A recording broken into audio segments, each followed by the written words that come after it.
On a choisi la Riboisière parce que c'est un hôpital qui est situé dans un quartier assez difficile de Paris, qui est à proximité de la gare du Nord. C'est vrai que le soir, quand la gare du Nord ferme, beaucoup de gens qui ne savent pas où aller ont tendance à se rabattre sur les urgences de la Riboisière. Il y a beaucoup de sans domicile fixe, étant donné que la violence augmente et est de plus en plus grande dans la rue pour ces personnes-là.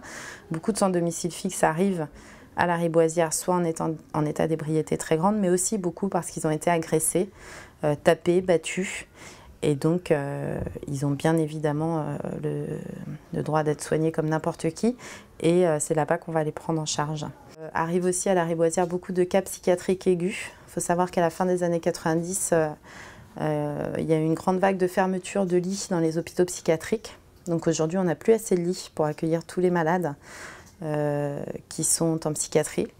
Donc malheureusement, un malade psychiatrique chronique n'a pas beaucoup d'autres choix aujourd'hui. Quand il n'a pas de famille, on le retrouve soit en prison, soit dans la rue. Et donc parmi ces sans domicile fixe, il y a beaucoup de patients qui sont des malades chroniques en psychiatrie. On mesure vraiment là-bas à quel point la crise de la psychiatrie est grande aujourd'hui en France et le manque de prise en charge criant.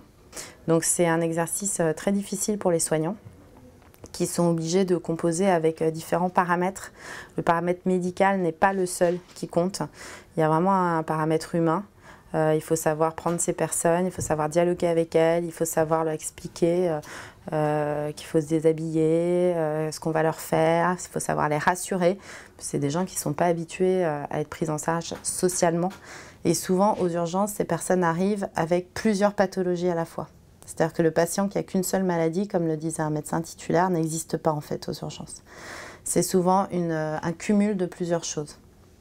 Voilà, d'une détresse à la fois physique, à la fois parfois psychologique et souvent à la fois sociale.